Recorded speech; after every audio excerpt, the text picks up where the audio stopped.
நியாயபதி புஸ்தகத்தில் 16வது அதிகாரம் 20வது வசனத்தை நான் வாசிப்போம். அப்பொழுது அவள், சிம்சோனே, பெலிஸ்தர் உன்மேல் வந்து விட்டார்கள் என்றால், அவன் நித்திரை விட்டு விழித்து கர்த்தர் தன்னை விட்டு விலகினதை அறியாமல் எப்பொழுதும் போல உதறி போட்டு வெளியே போவேன் என்றான். என்னவா? எப்பொழுதும் போல. எப்பொழுதும் போல என்னது? தூங்குறது,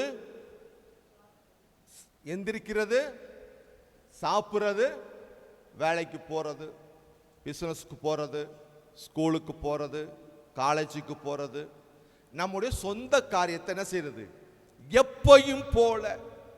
என்ன நம்ம நினைக்கிறோம்? நல்லா தானே இருக்கிறோம், வேலை இருக்குது, நல்லா இருக்குது, பணம் இருக்குது, படிப்பு இருக்குது, நல்ல வாழ்க்கை நல்லா தான் இருக்குது.